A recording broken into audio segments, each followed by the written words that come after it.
여러분 안녕하십니까? 시청해 주셔서 감사합니다.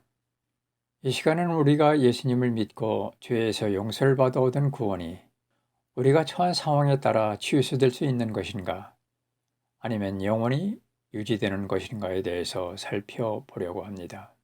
구원이 취소될 수 있다는 주장과 영원히 보장된다는 의견이 있는데 여러분은 어떻게 생각하십니까? 이에 대해 성경은 뭐라 말씀할까요? 성경에는 한 번 받은 구원이 영원하다는 의미로 해석될 수 있는 구절들이 있는 반면에 구원을 잃을 수도 있다는 의미의 말씀들이 있기에 이러한 문제가 발생한다고 봅니다. 성경 말씀은 분명하고도 오류가 없는 책인데도 말씀을 받아들이는 우리가 어떻게 해석하는가에 따라 서로 의견이 상충된다고 봅니다. 그러므로 우리는 성경을 자기가 보고 싶은 한쪽 면만 보지 말고 전체적으로 균형 있게 보아서 정확한 의미를 알고 바르게 믿음 생활을 해야 할 것입니다. 그래서 이 시간은 구원이 영원히 보장받는다는 의미로 해석되는 성경 구절들과 반대로 구원을 잃을 수도 있다고 해석될 수 있는 구절들을 살펴볼 때에 문제가 해결되었으면 합니다. 이를 위해서는 성경이 말씀하는 구원은 어떻게 얻는 것인지 먼저 알아야 하겠지요. 구원의 의미와 믿음에 대해서는 전도 영상 24회와 28회에서 말씀드렸으니 참고하시기 바랍니다. 죄에서의 구원은 어떻게 얻는 것일까요? 하나님의 말씀인 율법을 행함으로인가요? 아니면 믿음으로인가요? 이에 대해 믿음만도 아니요, 행함으로만도 아니요, 믿음과 행함이 있어야 구원을 받는다고 주장하기도 합니다. 과연 그럴까요? 성경은 뭐라 말씀할까요? 성경은 사도행전 16장 31절에 주 예수님을 믿으면 구원을 얻는다고 하였습니다. 구체적으로 무엇을 믿어야 하는지는 로마서 10장 9절부터 10절을 보시면 잘 알 수 있는데, 내가 만일 내 입으로 주 예수님을 시인하고 하나님께서 그분을 죽은 자들로부터 살리신 것을 내 마음속으로 믿으면 구원을 받으리니, 사람이 마음으로 믿어 의에 이르고 입으로 시인하여 구원에 이른다 하였습니다. 그러니까 예수님을 나의 주인으로 믿고 영접하면 구원을 받고 하나님의 자녀가 된다고 성경은 말씀합니다. 요한복음 1장 12절에도 보면 그분을 받아들이는 자들, 곧 그분의 이름을 믿는 자들에게는 다 하나님의 아들이 되는 권능을 그분께서 주셨다면서 하나님의 자녀가 되고 구원을 얻는 방법은 오로지 믿음이라고 말씀합니다. 이외에도 성경은 로마서나 갈라디아서 등 바울 서신 여러 곳에는 구원을 얻는데 율법을 지킴으로가 아니라 믿음이라고 말씀합니다. 로마서 3장 24절에 그리스도 예수님 안에 있는 구속을 통해 하나님의 은혜로 값없이 의롭게 되었느니라 하였고, 28절에 그러므로 우리가 결론을 내리노니 사람은 율법의 행위와 상관없이 믿음으로 의롭게 된다고 하였으며, 로마서 4장 3절에는 성경 기록이 무엇을 말하느냐, 아브라함이 하나님을 믿음에 그것을 그에게 의로 여기셨느니라고 하였으며, 로마서 5장 1절에 그러므로 우리가 믿음으로 의롭게 되어 우리 주 예수 그리스도를 통해 하나님과의 화평을 누리는 도다라고 하였습니다. 이 말씀들 가운데에 행위를 찾아볼 수 없는 것은 구원은 우리의 노력과 수고가 아님을 알 수 있습니다. 하나님께서는 인간을 구원하시기 위해서 외아들을 죽이시는 엄청난 값을 치르셨습니다. 그러나 우리는 구원을 위해 믿는 것 외에 아무것도 행한 것이 없습니다.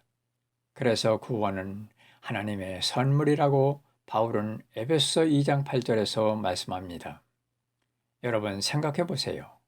선물을 주면서 돈을 요구하거나 어떤 대가를 요구한다면 그것이 선물이 되겠습니까? 구원이 하나님의 선물인 것은 우리의 수고와 노력이 전혀 없다는 의미라는 것을 믿으셔야 합니다. 그러므로 하나님께서 거저주신 구원에 감사하여 우리는 그분의 말씀대로 살려고 애쓰는 것입니다. 에베소 2장 10절에 보시면 하나님께서 우리를 지으시고 구원을 주신 목적이 잘 나타나 있습니다. 그리스도 안에서 선한 행위를 하라고 창조되었다고 성경은 말씀합니다. 그래서 구원받은 이후에 우리들의 삶은 하나님이 기뻐하시는 선한 행위가 있어야 하는 것은 너무나 당연합니다. 하지만 우리는 하나님의 말씀대로 살지 못할 때도 있습니다. 구원을 받았어도 죄를 지을 때가 있단 말입니다. 그래서 죄를 지면 회개하고 하나님께 용서를 구하고 구별된 삶을 살면서 예수님 믿기 전보다는 죄를 덜 짓기는 하지만 그러나 여전히 죄 가운데 사는 것이 우리의 현실입니다. 여러분은 죄 가운데 구원받은 후 죄를 짓지 않는다고 자신 있게 말할 사람이 있습니까? 저는 그렇지 못하기에 예수님을 더욱 믿고 의지합니다. 마태복음 22장 39절에 보면 너는 내 이웃을 너의 자신과 같이 사랑하라고 하였는데 우리는 이것 하나 실천하기도 어렵습니다. 여러분, 모든 율법을 다 지키다가 그중 한 가지를 어기면 죄가 안 될까요? 율법은 절대로 용서가 없습니다. 한 가지라도 어기면 죄인이라고 성경은 말씀합니다. 야고보서 2장 10절에 누구든지 온 율법을 지키다가 한 조목이라도 어기면 모든 것이 유죄가 된다라고 하였습니다. 그러면 구원받은 이후에도 죄를 지었으니 하나님께서 선물로 주신 구원을 거두어 가실까요? 말라기 3장 6절에 하나님은 변치 아니하신다고 하였습니다. 요한복음 5장 24절에서 예수님은 진실로 진실로 내가 너희에게 이르노니 내 말을 듣고 또 나를 보내신 분을 믿는 자는 영존하는 생명이 있고 또 정죄에 이르지 아니하리니 사망에서 생명으로 옮겨졌다라고 말씀하고 있습니다. 하나님은 우리가 잠시 죄를 지었다고 생명으로 옮기셨다가 다시 사망으로 되돌리시지 않으십니다. 이러함에도 야고보서나 그 외의 말씀들을 근거로 행함을 강조하여 구원을 잃어버릴 수 있다고 주장합니다. 참고로 야고보서 2장 14절에 보면 내 형제들아 사람이 자기가 믿음이 있다고 말하면서 행위가 없으면 그것이 무슨 유익을 주느냐? 믿음이 그를 구원할 수 있겠느냐?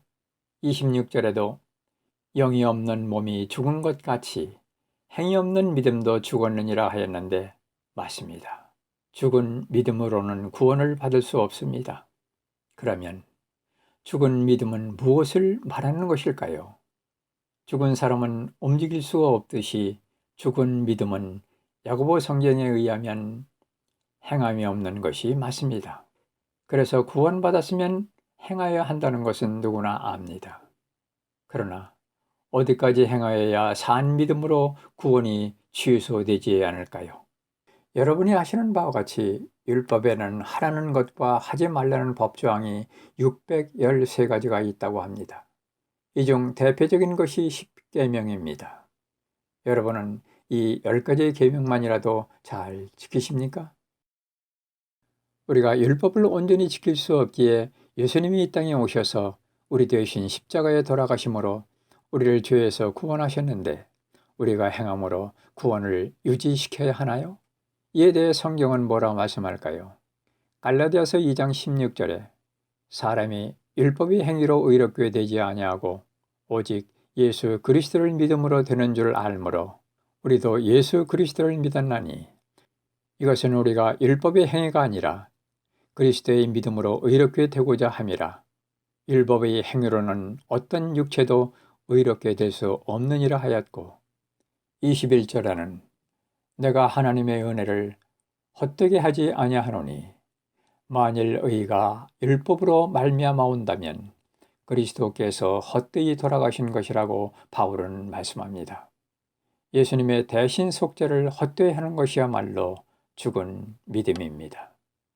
우리가 구원을 받았으니 죄를 가볍게 여기고 내 주관대로 절제 없이 살라는 말이 아닙니다. 구원받은 것에 관한 믿음에 어떤 행위를 더하는 것은 성경을 왜곡하는 것입니다. 여러분, 열심히 행한다고 다 산 믿음일까요? 우리는 성경에서 서기관들과 바리새인들의 모습을 보아서 알고 있습니다. 서기관들과 바리새인들은 율법을 철두철미하게 지키는 사람들입니다. 누가복음 18장 10절 이하에 보면 바리새인과 세리가 기도하는 내용에서 바리새인의 생활면을 봅니다. 11절부터 12절에 바리새인은 이렇게 기도합니다. 바리새인은 서서 자기 홀로 이렇게 기도하여 이르되 하나님이여 내가 다른 사람들 곧 착취하는 자들과 불의한 자들과 간음하는 자들과 같지 아니하고 더욱 이 세리와도 같이 아니함을 감사하나이다. 나는 일주일에 2번 금식하고 내 모든 소유의 11조를 드리나이다. 바리새인의 행위가 얼마나 훌륭합니까? 한편 세리는 어떻게 기도하였나요? 13절에 세리는 멀리 서서 감히 눈을 들어 하늘을 우러러보지 못하고 다만 가슴을 치며 이르되 하나님이여 죄인인 내게 공의를 베푸소서 하니라 하였습니다. 예수님 당시 창기와 세리는 멸시와 죄인의 대상이었습니다. 이 세리는 바리새인과 같이 행하지 못했기에 죄인인 자기에게 공의를 베풀어 달라고 구했습니다. 그러자 예수님께서는 14절에 이렇게 말씀하십니다. 내가 너희에게 이르노니 바리새인이 아니라 오히려 이 세리가 의롭게 되어 자기 집으로 내려갔느니라. 자기를 높이는 자는 다 낮아지고 자기를 낮추는 자는 높아지리라 하시니라고 말씀하십니다. 율법과 규례를 잘 지키는 바리새인은 자신을 낮추기보다는 자기의 의를 나타내기 위한 기도는 분명 잘못되었습니다. 그러나 그의 행위는 우리가 본받아야 합니다. 그런데 여러분, 마태복음 23장에 보면 이들의 또 다른 면을 봅니다. 서기관과 바리새인은 율법을 잘 지키려다 온전히 지킬 수 없자 자신들은 행하지 않고 다른 사람에게 가르치고 명령만 합니다. 그래서 예수님은 마태복음 23장 3절에 이렇게 말씀하십니다. 그러므로 무엇이든지 서기관과 바리새인들이 너희에게 지키라고 행하는 모든 것은 지키고 행하되 그들이 행위대로는 하지 말라. 그들은 말만 하고 행하지 않는다고 하셨습니다. 자기의 의를 드러내기 위한 기도나 어떤 행함은 죽은 믿음과 다르지 않습니다. 이런 사람은 예수님을 영접하지 않은 사람입니다. 서기관과 바리새인들은 예수님을 믿지 않고 대적하며 율법을 지키려 하였습니다. 이들은 사람들로부터 존경받기를 좋아하고 높은 자리를 탐하고 사람들에게 선하게 보이려는 자들입니다. 그러자 주님으로부터 위선자에게 화가 있다고 책망을 받습니다. 여러분, 열심히 행한다고 구원받을 만한 사한 믿음은 아닙니다. 우리는 누가복음 18장에서 본받아야 할 바리새인의 행함을 보았고 이와는 반대로 이들을 본받지 말아야 할 서기관과 바리새인들의 외식을 마태복음 23장에서 보았습니다. 오늘의 교회에는 세리와 바리새인 같은 믿음 생활을 하는 사람이 없을까요? 혹시 내가 바리새인과 같은 믿음을 가진 사람이 아닌지 자기를 돌아보아야 합니다. 주님과 인격적 만남이 없음에도, 즉 예수님을 영접하지 않았음에도 교회에 나와 예배드리고 헌금하며 봉사하는 것이 구원받는 것으로 믿는다면 성경을 잘못 알고 있는 것입니다. 아무리 열심히 행하여도 이런 믿음으로는 구원을 받을 수 없습니다. 서기관 바리새인들의 경우에서 살펴보았듯이 행한다고 구원받은 믿음은 아니라는 것입니다. 구원받은 사람은 자신을 높이기보다는 예수님만을 높이며 그분께 영광을 돌리기 위한 선한 삶을 살려고 노력합니다. 이러함에도 사탄마귀의 유혹에 넘어가 죄에 빠져 고통 속에서 정신을 차리고 회개하기를 되풀이하면서 신앙생활 하는 것이 성화의 과정입니다.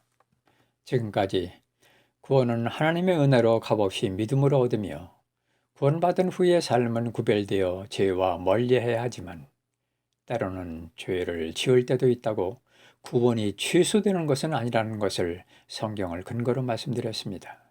다음 시간에는 구원이 취소될 수 있다는 의미가 담긴 성경 말씀을 근거로 살펴보도록 하겠습니다. 여러분들의 의견을 댓글로 주시면 참고하겠습니다. 시청해 주셔서 감사합니다.